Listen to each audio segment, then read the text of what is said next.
Noticias de último minuto. Quédate a ver este video hasta el final. Los jóvenes aprenden sobre temas como proyectos con inteligencia artificial, programación, algoritmos, entre otros. El ministro de Educación, Mauricio Pineda, informó que en 2024 y 2025 más de 4.000 estudiantes han participado en bootcamps, con el fin de que aprendan sobre herramientas tecnológicas como programación, inteligencia artificial, entre otros procesos informáticos. De acuerdo con Pineda, la estrategia es parte de la reforma educativa Mi Nueva Escuela, que lanzó el presidente Nayib Bukele en septiembre de 2022. Desde esa fecha se han impulsado acciones tecnológicas en todo el país. Por ejemplo, la enseñanza en Bitcoin y la programación de nodos. Llevamos 2 años de trabajo con 4.000 estudiantes que han participado en bootcamps a escala nacional. Fueron seleccionados para participar en el hackathon. Ya comenzamos a transformar el sistema educativo. Vamos avanzando en el camino correcto con la reforma Mi Nueva Escuela, indicó Pineda. En el ámbito educativo, los bootcamps son programas intensivos diseñados para que los estudiantes aprendan rápidamente las habilidades necesarias en tecnología o programación. Recientemente, el MIND finalizó el primer hackathon, en el que participaron los mejores concursantes. Los bootcamps en inteligencia artificial, IA, que se han implementado en los últimos meses, han enseñado a los jóvenes sobre programación, algoritmos y desarrollo de proyectos basados en la IA. A través de esta iniciativa, los estudiantes se preparan con las tecnologías emergentes. No se trata solo de promesas, sino de hechos, y los suyos hablan alto y claro. Un país más seguro, más fuerte y con más futuro. Ahora pasaremos con esta información. Es el lanzamiento del programa 2 escuelas por día, un proyecto que sin duda trae una inversión millonaria obviamente en el sistema educativo, nunca antes visto, sin precedentes estas inversiones que está haciendo el presidente Bukele, y lo más importante acá es que, tal como lo decía él, se van a poner ya sea primera piedra o inauguración de 2 escuelas por día. Ese es el proyecto, ese es el lanzamiento que hizo hoy el presidente. Además, obviamente, habló de otros temas importantes como la Universidad Nacional y la inversión histórica, nunca antes vista también en el tema de la educación. Pero bueno, para hablar de este tema está con nosotros Juan Contreras, él es abogado y máster en ciencias políticas y sin duda este anuncio llega en un muy buen momento. Yo creo precisamente que es el momento indicado, pero antes que nada voy a dar los saludos a mi señora, a mi niña y a toda la población que nos acompañan. Seguramente mi niña está dormida ya, pero siempre es un placer hablar contigo, pues excelentes noticias hemos recibido los salvadoreños que soñamos con un país distinto.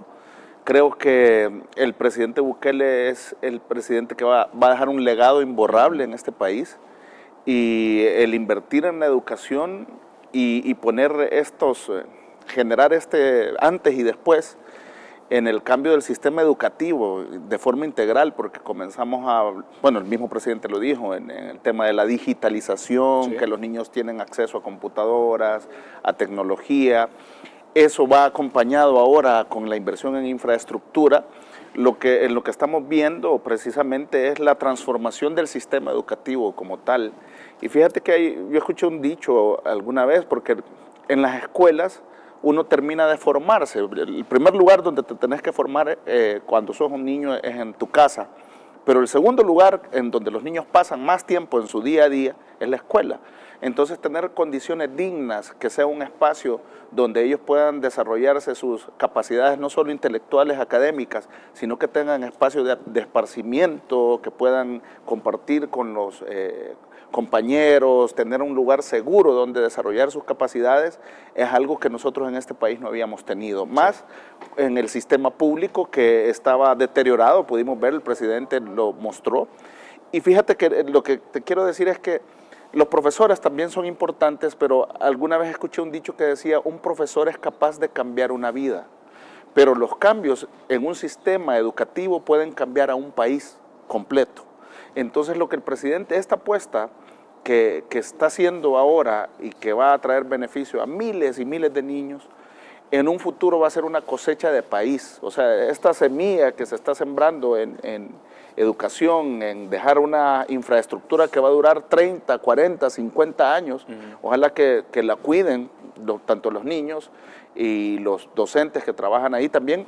Aparte de que te da ese espacio para los niños, el docente se siente motivado en tener un lugar con las condiciones adecuadas, con pizarrones en buen estado, con pupitres en buen estado. Claro. O sea, el beneficio es integral de invertir en proyectos como el que vimos hace algunos minutos, y pues el reto que el presidente ha tomado de que sean 2 escuelas al día, pues mejor para la comunidad educativa, y de verdad que cuando el presidente dice que lo público debe de ser mejor que lo privado, esa es una muestra. No se equivoca y de hecho tiene muy buen gusto el diseño de la escuela. Es una escuela de primer nivel, la que se inauguró hoy.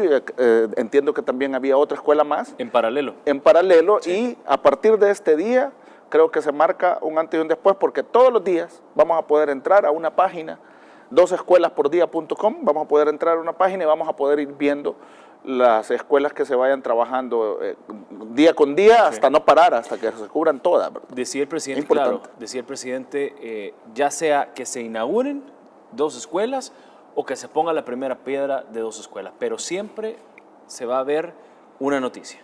Y un avance. con todos los elementos que la transparencia te pide. Claro. Los planos, quién la ejecutó, cuántos son los montos que se han invertido en ¿Qué esa se está escuela. haciendo? Claro. Y es que no, creo que es algo inédito en la historia de nuestro país. Hay algunos que les molesta, pero la verdad que hay un antes y un después entre el ejercicio de la cosa pública del presidente Bukele y pues nosotros lo vemos bonito en las cámaras y todo, pero no tienes idea el impacto que tienen las comunidades esto. Claro. Porque al final la escuela se convierte en el epicentro de la comunidad, máxime en zonas rurales. Sí. Yo lo he vivido en muchas zonas allá en el oriente del país, donde la gente te decía, mira, ¿dónde podemos reunirnos en la comunidad? Allá afuera de la escuela, te dice, porque es el espacio, digamos, más seguro, donde todos conocen y todo. Entonces, cuando hay escuelas dignas, dignificás no solo a la comunidad educativa, a los niños que van a estudiar ahí, los profesores, sino a las comunidades completas. O sea, es una cuestión que la inversión es ganar, ganar. Claro. Ahora bien, Juan, el presidente ahora mostraba algo que todos los salvadoreños ya lo veíamos, que todos los salvadoreños lo presenciamos y los que estudiamos en escuelas públicas nos pudimos dar cuenta de cómo eran las condiciones precarias en aquel momento.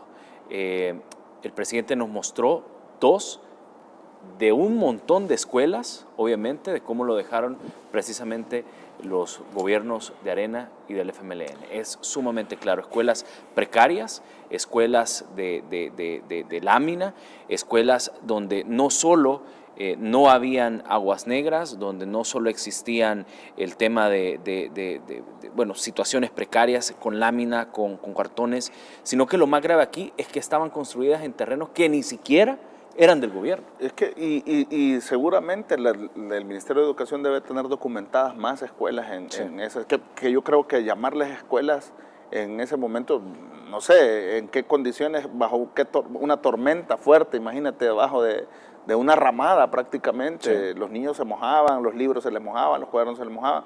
O sea, definitivamente hay una diferencia. Esas comunidades y esas gentes que cada día manden a sus hijos a esos lugares ahora ya reformados, ya reconstruidos, lugares dignos, creo que esos son los pasos adecuados para construir el país del futuro. O sea, es que estos niños que van ahora a estas escuelas, que por ejemplo los niños de parvularia tienen su baño dentro del aula, o sea, porque necesitan algún tipo de asistencia y hay métodos y mecanismos. Yo los conozco porque mi hija está en parvularia y hay diferentes métodos de educación parvularia que les permite a los niños a ser autosuficientes y valerse por sí mismos. Entonces, ellos pueden ir al baño, pero siempre bajo la supervisión de su profesor y todo. Pero antes, cuando habían escuelas que ni baños tenían, o si los tenían eran en fosas prácticamente, que corrían peligro los niños. Aparte de que había unas escuelas que está el aula y los baños están como al fondo, a la par de algún pozo artesanal o algo. O sea, teníamos... y tenemos todavía condiciones, pero que esa realidad va a comenzar a cambiar a partir de este día porque vamos con 2 escuelas al día. Estamos hablando de más de 700 escuelas en un año. El sistema público educativo creo que tiene censadas alrededor de 5.000 escuelas, un poco más de 5.000 escuelas. Más de 5.000 escuelas. Entonces creo que el reto va a estar que cuando este quinquenio finalice, que apenas llevamos un año de este segundo quinquenio del presidente Bukele, vamos a estar hablando de 7 por 4, 3.200, 3.500 escuelas finalizadas, más de la mitad. Y creo que va a abarcar más porque ya hay algunos que están renovadas desde ya, o sea, que se han estado trabajando en ellas. No, y el presidente mostraba, de hecho, las imágenes del video donde ya hay un avance contundente. Y fíjate que hay una parte en el discurso del presidente que es importante y que él lo mismo lo manifiesta y dice, de las críticas que pueden hacer el sistema educativo, sí se las acepto. Sí. Y esa es una parte de saber cuando un gobernante está conectado con la realidad. Y que está conectado con la realidad y que está conectado con la gente, porque en realidad si tú veías escuelas en situaciones precarias, aunque el anuncio había sido de reformar las 5.000 escuelas y todo, a medida vas avanzando en el trabajo te vas dando cuenta que el reto es superior. Por ejemplo, estas champas de lámina o las otras lugares, que eran una ramada, no podía intervenir la DON, ni el Ministerio de Educación, ni nadie, porque el terreno no estaba ni siquiera a nombre del Ministerio de Educación. Sí. Entonces tú no puedes invertir en terreno ajeno, o sea, la inversión pública mayormente y ni siquiera privada puedes invertir, a no ser que seas el dueño del terreno. De este programa que lanzó el presidente, 2 escuelas por día. Ahora, precisamente en el Centro Escolar Cantón Santa Clara, en San Luis Talpa, La Paz, donde solo en ese lugar que el presidente mostraba se ha invertido $3.8 millones, beneficio para 860 estudiantes y más de 4.400 metros cuadrados de construcción. Además, paralelamente en el Centro Escolar Cantón El Zapotal, esto en Chalatenango Sur, se ha hecho también una inversión de 1.3 millones, 149 estudiantes beneficiados y más de 2.600 metros de construcción, metros cuadrados de construcción. Vemos a la hora de revisar los datos, las estadísticas, las cifras, una inversión nunca antes vista por ningún gobierno en El Salvador en educación. Mira, lo que tienes que hacer cuando haces ese tipo de comparaciones es siempre peras con peras, manzanas con manzanas, no puedes confundir las cosas. Y no hay donde perderse. Entonces no hay donde perderse, sí. Basta con irte al presupuesto general de la Nación que ha sido aprobado hasta 2018, por decir así, si quieres compararlo con gobiernos anteriores, incluso el 2019, porque cuando el presidente asume, está el presupuesto aprobado y él solo le toca terminar de ejecutar lo que falta de los meses, sí. Cuando es el 1 de junio en adelante. Entonces, del 2019 hacia atrás, si quieren hacer el comparativo, pueden hacerlo y ahí vas a ver la diferencia abismal entre lo que tiene la cartera de educación de los gobiernos, de los presupuestos aprobados en el gobierno de Nayib Bukele y los gobiernos anteriores. Pero el presidente hizo un ejercicio interesante porque cualquiera te podrá decir es que mira, son más millones de dólares por la inflación, porque el costo del dinero, porque las cosas son más caras, etcétera, claro. Venimos de una pandemia, etcétera. Entonces el presidente hace el ejercicio porcentual. Sí. Y ahí sí los datos siguen siendo una diferencia abismal y en el sistema educativo de forma integral, porque no solamente se incluye a la educación parvularia, tercer ciclo, la educación primaria y bachillerato, sino que también habla el presidente sobre la inversión que se está haciendo y que se le ha dado la Universidad de El Salvador, ¿verdad? Ya vamos a hablar más adelante de eso. Entonces, el sistema educativo como tal está conformado desde parvularia hasta la educación universitaria y la única universidad pública que nosotros tenemos, que es la Universidad de El Salvador, ¿verdad? Entonces, en todo eso es que tú ves la inversión que se está realizando por parte del gobierno central, impuestos de todos los salvadoreños, porque cualquiera podrá decir, pero mira, son impuestos. Claro que sí, pero bien invertidos en obras tangibles que beneficien directamente a la gente. Antes veías impuestos invertidos en otra cosa, sí. en viajes, en casas particulares, en camionetas particulares. Sí. Ahora lo estás viendo en inversión pública. Inversión que va a quedar a lo largo de los años y que está beneficiando directamente a la población. Ahí está, creo que está ese ahí estamos viendo, de hecho, las estadísticas del que lo que te digo, presupuesto que promedio. comparar Sí. peras con peras y manzanas con manzanas, y es porcentajes del Producto Interno Bruto, ahí está. Arriba del 4.40%. Del 4.40%, es casi un punto porcentual más que el último gobierno del FMLN. Ahora bien, y aquí es importante traerlo a cuenta, y miren las estadísticas. Venimos del... Ahí hay varios millones de dólares de diferencia, Claro. porque el Producto Interno Bruto de nosotros anda creo que por unos 9.000 millones Sí. de dólares anuales. Entonces, si hay un punto porcentual de diferencia, hay varios millones de dólares de distancia. Ahora bien, solo vean la estadística del FMLN de Salvador Sánchez Serén, que hay que recordarle, era profesor, era maestro. Pero le aumentó 0.1, ¿verdad? Es 0.01%, porque Mauricio Funes tenía 3.77 y él le puso 3.78 porque era profesor.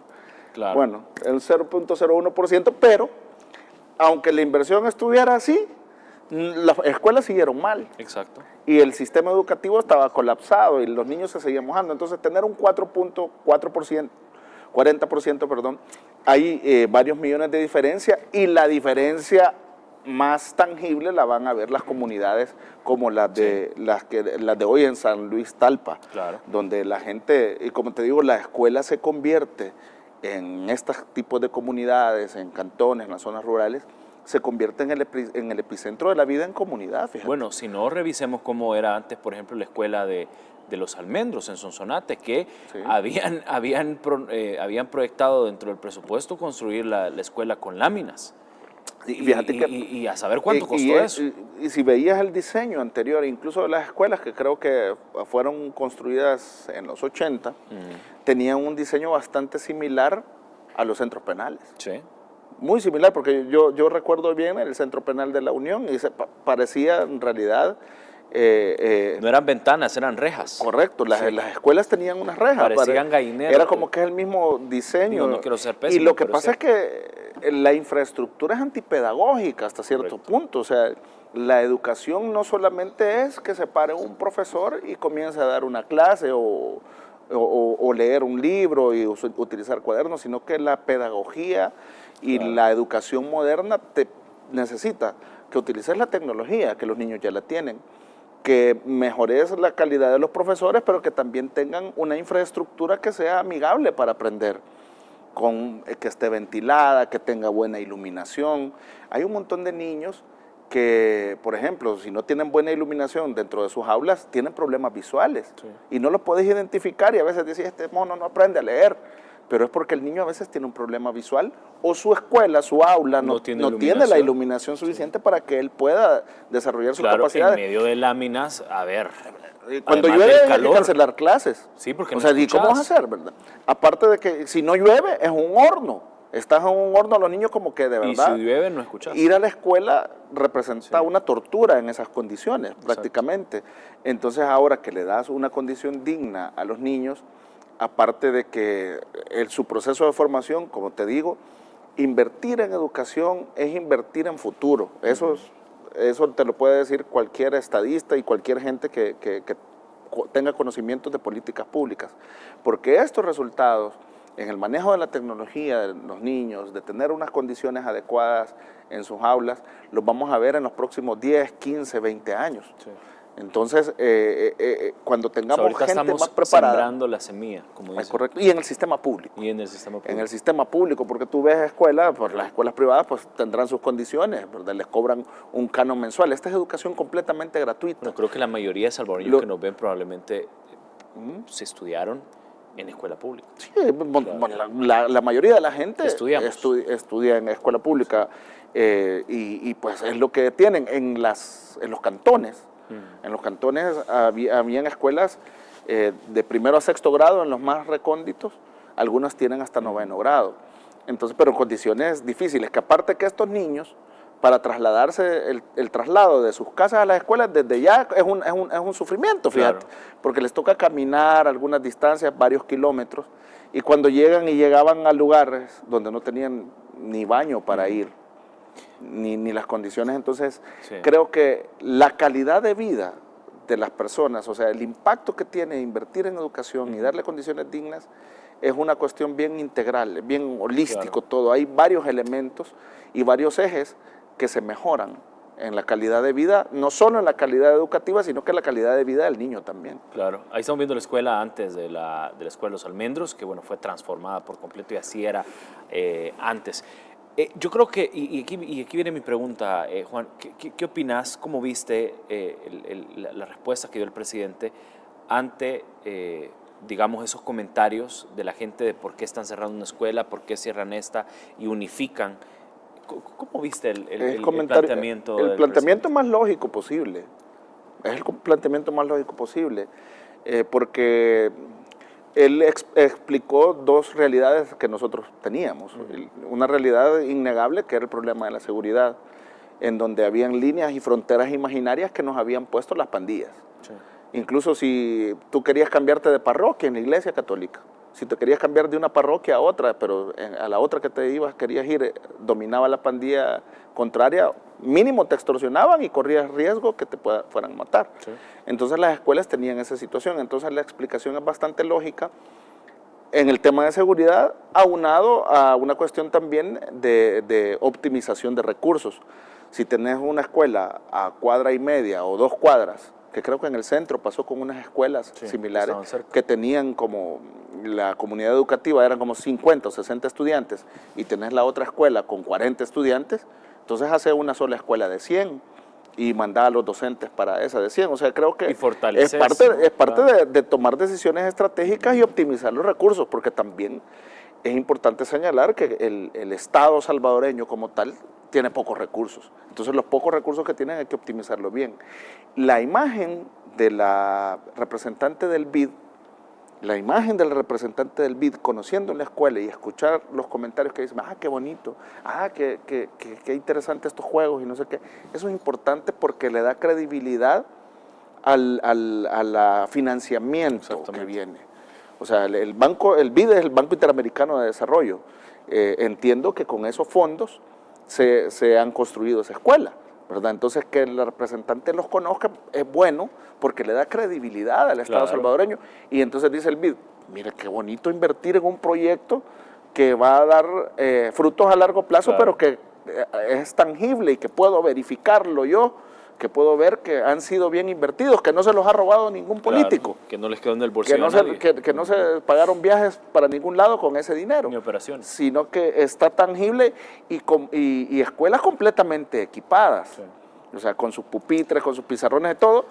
Y que haya participado en la construcción de este mobiliario los presos. Sí. O sea, te digo, estamos frente a la transformación. Que es lo que tú decías, algo holístico, ¿no? Estamos frente a la transformación de un sistema educativo. Sí. Y lo vuelvo a decir, un profesor puede cambiar una vida porque te enseña cosas, pero el sistema educativo como tal puede cambiar a un país. Y te aseguro, primero Dios nos preste vida, y podamos ver en 15, 20 años los frutos y el legado en el tema de educación. La cosecha. Claro, el presidente hablaba ante todo el país y el mundo, es precisamente con la Universidad del Salvador. Y decía el presidente, nunca en la historia del Salvador se había invertido tanto en la UES, en un presupuesto y una infraestructura como lo estamos haciendo nosotros, decía el presidente. Y muestra un botón, $130 millones de presupuesto al año, 52 millones para remodelación e infraestructura y la construcción de 12 edificios nuevos, que por ahí algunos dicen que no se están ocupando, que no lo están aprovechando obviamente esta inversión que el gobierno hizo, pero bueno, ahí cada quien obviamente tiene que dar cuentas al respecto. ¿Cómo ves el planteamiento del presidente cuando ha hablado de la Universidad del Salvador? Fíjate que, bueno, él lo sostuvo con números y a mí esas cuestiones cuando lo comparas con números y con datos comprobables, no hay forma de refutarlo. Yo soy muy respetuoso de la autonomía de la Universidad Nacional. Creo que ha sido el alma mater de muchísimos salvadoreños, de diversas ideologías, tanto políticas y de diversos tipos. Hay mucha gente que quizá tenía las posibilidades de pagarse una universidad privada, pero han querido salir de la Universidad Nacional, por el prestigio, por lo que querás. Y también una gran cantidad de salvadoreños que no podían acceder a la educación superior universitaria y pues era su único ya lo camino. Van a poder hacer. Y ya lo pueden hacer porque hace algunos días el presidente anunció un programa de becas para los jóvenes de bachillerato. Bueno, es garantizar precisamente el estudio Es correcto, o sea, ya no solo la Universidad Nacional es hay que acordar de esa parte, ¿verdad? Que ya no solo la Universidad Nacional es la alternativa para la educación superior universitaria, sino que hay unas becas para todos los bachilleres, siempre hay que tener buenas notas, hay que participar en algunas cuestiones, creo que como horas sociales, algo así, y vas a poder tener acceso. Hay un programa presidencial que el presidente, valga la redundancia, anunció sobre eso. Claro. Pero centrándonos en el tema de la UES, yo creo que la Casa de Estudios como tal, como institucionalidad, es de beneficio a los salvadoreños que estudian ahí, que se han formado ahí a lo largo de los años. Dividiendo eso, todavía hay un grupo de gente que algunos empleados, docentes en la universidad, que todavía siguen pensando en la universidad de los años 80, en la que era un reducto de, digamos, de revolución, de cuestión. Yo creo que las universidades siempre tienen que tener algo que les identifique, pues, pero no puedes ideologizar políticamente a la gente, y creo que ahí sí yo no estoy de acuerdo. Si vos utilizás la Universidad de El Salvador como un brazo político, hasta ahí ya no. O sea, que si hay docentes que siguen creyendo en el FMLN, pues que lo sigan haciendo, es parte de la libertad de expresión y de la democracia, que les siga gustando, pero que no les inculquen a los jóvenes y que no les quieran enseñar a los jóvenes eso. Aparte de eso, yo creo que la inversión en la Casa de Estudios y que la Universidad Nacional mejore, es importante que tengan edificios nuevos, que tengan mobiliario nuevo, que tengan un lugar donde se puedan acoger con habitaciones y cuestiones dignas, si quieren hacer intercambios con estudiantes de otras universidades. Bueno, el presidente hizo inversión sí, ahí fuerte. está, hay espacios dignos también en la Universidad Nacional para que puedan utilizarlo y que puedan optimizarlo. Pues entonces, yo veo bien contraproducente que algunas personas, más que todo en la Universidad Nacional, hay algunos vinculados al FMLN y que estén criticando al gobierno y que hablen cosas si tienen 12 edificios nuevos. Lo que pasa es que, en su día a día los ven y o sea, su realidad, quizás su burbuja no los deja, y creo que lo dijimos la vez pasada en este espacio. Conversamos, recuerdo una vez. Sí, que dije que aunque vean las cosas positivas nunca las van a señalar, pero entonces apartemos a ese tipo de personas y centrémonos en lo que es la Casa de Estudio, y la Casa de Estudio y la institucionalidad de la Universidad de El Salvador ha recibido 30 millones más este año, para que, como dijo el presidente, la autonomía, pueden ellos utilizarlo a discreción, pueden ver en qué lo han invertido, pero se les ha entregado. Salarios, si lo quieren invertir en lo que sea. Y fíjate que muy buenos docentes, incluso amigos míos de la Universidad Nacional, porque ahora apoyan al presidente, han sido despedidos y han sido separados. Y por respeto no diré nombres, pero... Lo que pasa es que es bien complicado, porque, a ver, de pronto por tomar decisiones arbitrarias en una universidad, te pasas llevando a los alumnos. Es que no puedes cooptar la institucionalidad, es que ese es el punto. La autonomía de la universidad no solo es autónoma con respecto al gobierno, tiene que ser autónoma con respecto a cualquier ideología política que se quiera enquistar ahí. Exactamente. O sea, es una casa de estudios, es una casa de formación académica, no es un comando de campaña, ni es una sede de partido político, ¿verdad? Correcto. Entonces yo creo que el tiempo, y creo que muchos estudiantes también ya tienen sentido crítico y pues pueden tener a su profesor recalcitrante y ellos van a pasar la materia y se van a graduar y seguramente van a ser salvadoreños de bien y van a apoyar las políticas públicas de quien esté dando resultados, ¿verdad? El presidente, cuando aún era candidato, llegó a la Universidad Nacional, fue uno de los eventos más populosos que tuvo y donde se comprometió a aumentar recursos para la Universidad de El Salvador, y precisamente es lo que les ha cumplido, ¿verdad? Ha aumentado los recursos y pues ojalá las autoridades y los involucrados en la Universidad Nacional se dediquen a formar a los profesionales, que ese es el objetivo principal.